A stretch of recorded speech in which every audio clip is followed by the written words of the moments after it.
Merci, professeur Jean-Baptiste Capgras, de me passer la parole et de l'intérêt que vous accordez à cette recherche dont vous assurez la présidence du jury. Dans la même veine, je remercie professeur Didier Vino et professeur Rufin Jambou pour vos remarques et corrections qui ont permis d'améliorer la qualité de la thèse que j'ai l'honneur de présenter devant vous cet après-midi.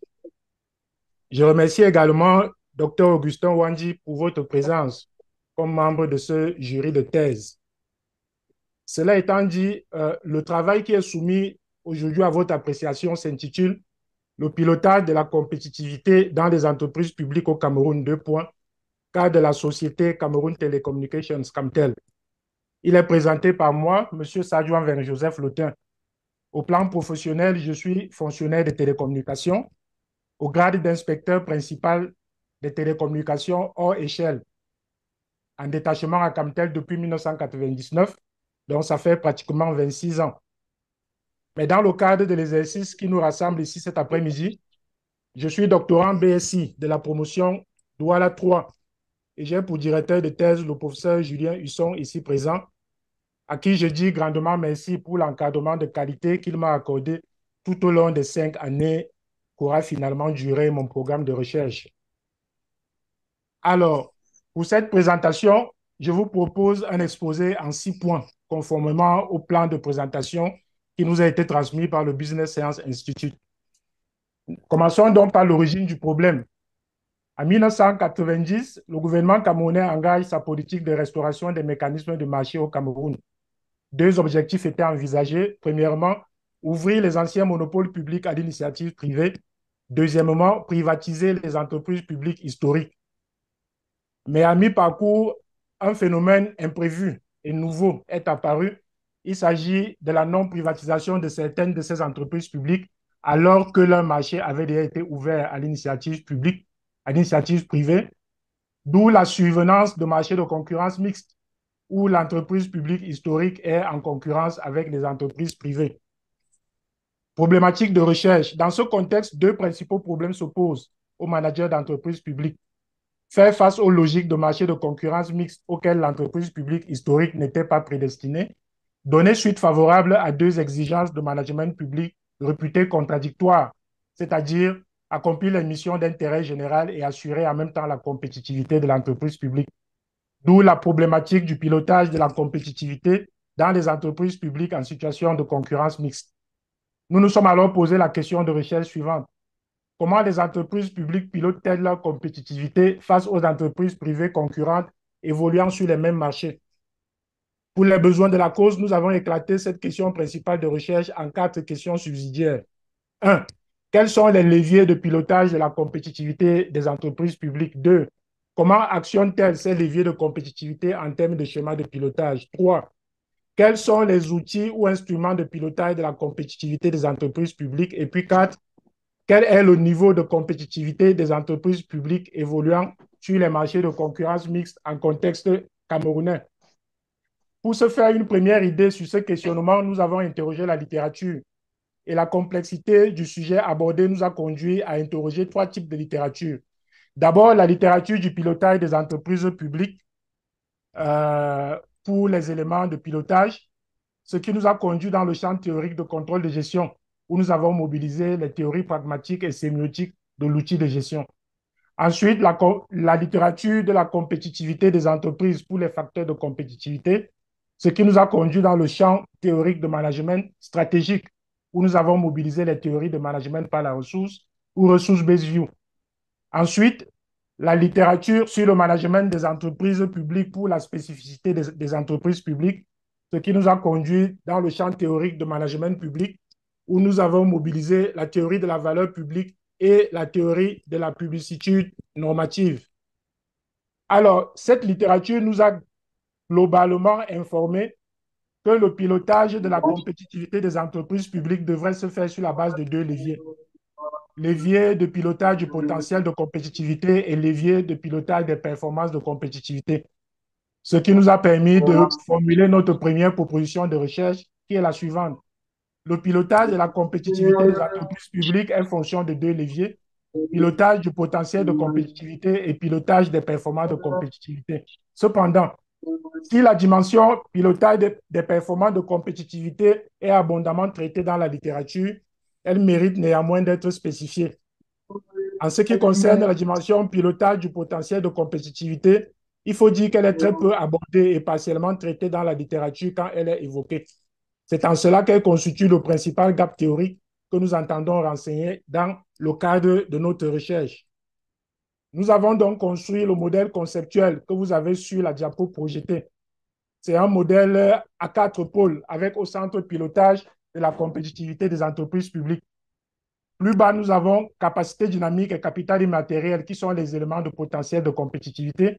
Et plus haut, nous avons performance commerciale et financière et performance de mission d'intérêt général qui sont les éléments de performance de compétitivité. Comme vous pouvez l'observer, ces variables sont linkées et c'est sur la base de ces différents liens que nous avons formulé la proposition de recherche synthèse suivante. Le pilotage du potentiel de compétitivité de l'entreprise publique détermine le pilotage de ses performances de compétitivité et vice-versa. Importance et objectif de la recherche. D'abord, l'importance au plan théorique. Notre recherche explique la relation entre le levier de potentiel et performance de compétitivité et leur rôle pour l'entreprise publique. Elle contribue à réduire, à défaut de le combler, le gap théorique identifié ci-dessus. Importance au plan managérial. Notre recherche répond à un besoin manifeste des managers publics d'un modèle de pilotage de la compétitivité des entreprises publiques dont ils ont la charge. Elle peut également servir d'exercice d'application en contexte camerounais du principe d'évaluation de la gouvernance des entreprises publiques prôné par le MAEP. Nous avons alors formulé nos objectifs de recherche. D'abord, l'objectif global, qui consiste à construire un modèle prototype de pilotage de la compétitivité des entreprises publiques en situation de concurrence face aux entreprises privées en contexte camerounais. Nous avons éclaté cet objectif global en 4 objectifs spécifiques. 1. Identifier les leviers de pilotage de compétitivité des entreprises publiques. 2. Identifier le schéma de pilotage de compétitivité des entreprises publiques. 3. Identifier les outils de pilotage de compétitivité des entreprises publiques. Et puis 4. Évaluer ou mesurer le niveau de compétitivité des entreprises publiques. Cadre épistémologique et méthodologique pour mettre tout ceci en musique.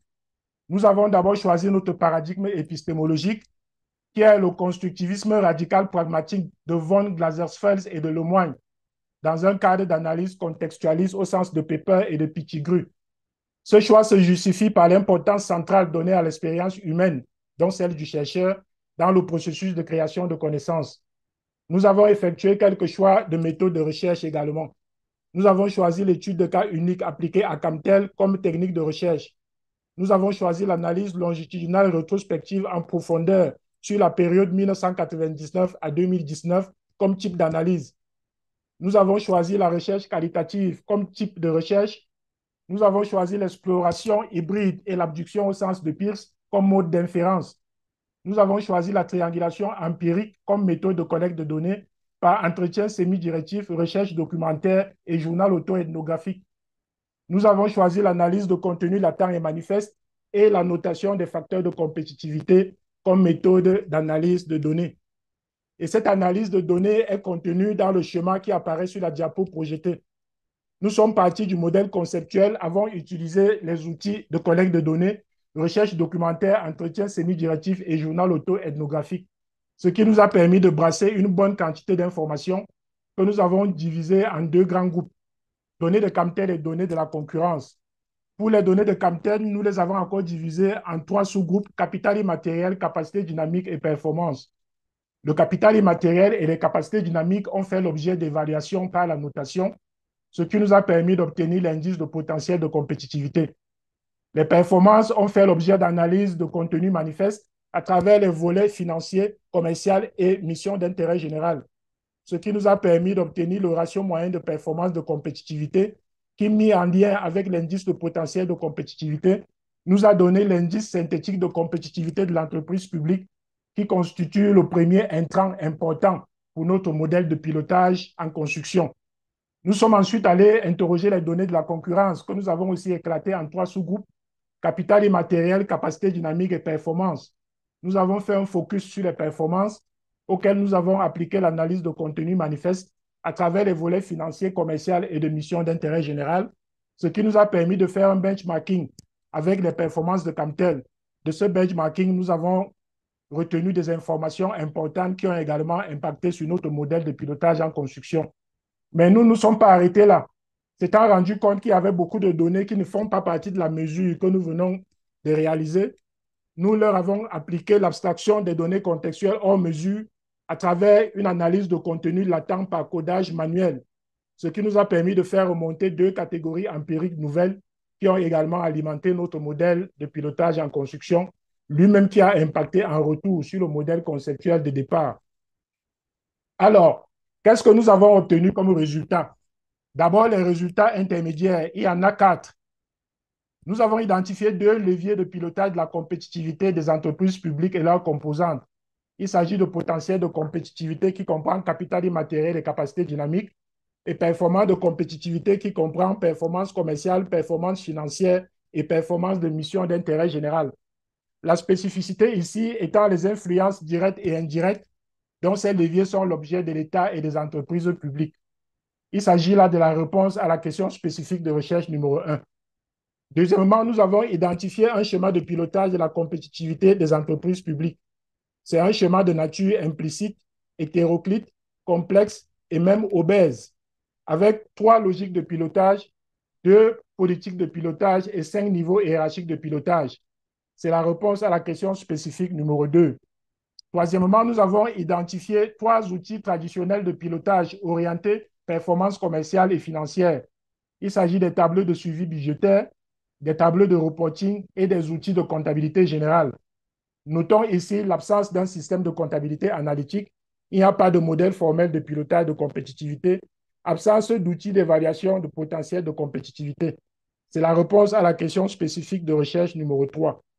Nous avons pu évaluer le niveau global de compétitivité de l'entreprise publique via Camtel, ce qui nous a donné une compétitivité soutenable au regard des scores que nous avons obtenus, 23 en 2009 et 26 en 2019. C'est la réponse à la question spécifique numéro 4. S'agissant du résultat global, nous avons conçu le modèle PICOP, entendez pilotage de la compétitivité des organisations de puissance publique. C'est la réponse à la question principale de recherche. Alors, apport de la recherche. Au plan conceptuel, notre recherche propose l'indice de capacité dynamique comme indicateur de mesure de pilotage des capacités dynamiques de l'entreprise publique. Elle propose l'indice de potentiel de compétitivité comme indicateur de mesure de pilotage de compétitivité de l'entreprise publique. Elle propose l'indice pondéré de performance de compétitivité ou ratio moyen de performance comme indicateur de mesure de pilotage des performances de compétitivité de l'entreprise publique. Elle offre l'indice synthétique de compétitivité comme indicateur de mesure du niveau global de compétitivité de l'entreprise publique. Elle contribue à la conceptualisation des notions de capacité dynamique et de capital immatériel de l'entreprise publique. Au plan managérial, notre recherche propose le modèle PICOP que vous avez sur la diapo projetée. C'est un modèle qui se base sur 2 politiques, politique publique ou parenting et politique d'entreprise ou corporate, les 2 qui font la stratégie mixte d'entreprise publique qui doit se fonder sur les ressources immatérielles composées de capacités dynamiques et de capital immatériel pour que ces 2-là produisent un potentiel de compétitivité suffisamment tonique pour impacter positivement sur les performances commerciales, pour que celles-ci impactent aussi positivement sur les performances financières et que celles-ci, à leur tour, impactent positivement sur les performances de missions d'intérêt général pour avoir la compétitivité de l'entreprise publique en prenant en compte les différentes flèches retour qu'on observe également sur le schéma. Préconisation managériale à l'attention de 2 principales cibles. D'abord, à l'attention de l'État, nous avons formulé 2 groupes de préconisations managériales. 1.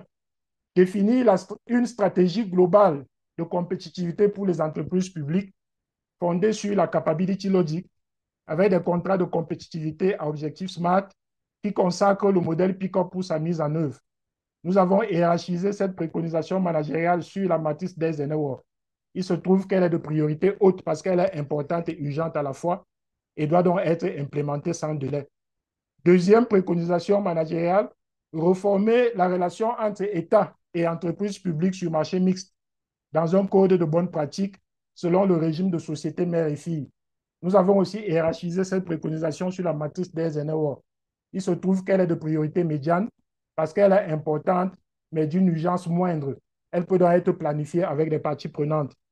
Pour les préconisations à l'endroit des managers publics, nous avons également formulé deux groupes. Un, doter l'entreprise publique d'une politique interne et cohérente de compétitivité basée sur de bonnes pratiques de capital immatériel qui promeut le développement des capacités dynamiques, notamment les volets absorption, adaptation et innovation, avec implémentation effective d'un système de comptabilité analytique. Nous l'avons aussi hiérarchisé sur la matrice des Eisenhower. Il se trouve qu'elle est de priorité haute parce qu'elle est importante et urgente à la fois et doit donc être implémentée sans délai.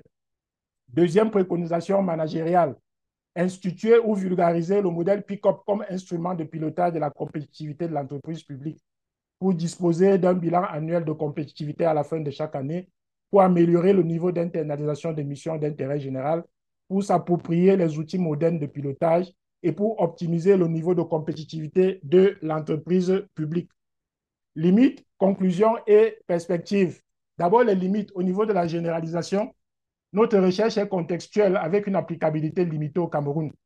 Elle est également une étude plus indiquée pour les entreprises publiques de services parce que nous l'avons nous-mêmes appliquée à Camtel, qui est une entreprise publique de services. S'agissant du codage et de l'échantillon, nous reconnaissons avoir utilisé la technique de codage manuel pour les données primaires avec le risque de subjectivité de la part du chercheur. Également, l'échantillon des participants aux entretiens semi-directifs et journal auto-ethnographique est de taille réduite. Mais nous précisons que cette taille réduite nous a été imposée par la saturation théorique. Comme conclusion, nous répondons à la question de recherche.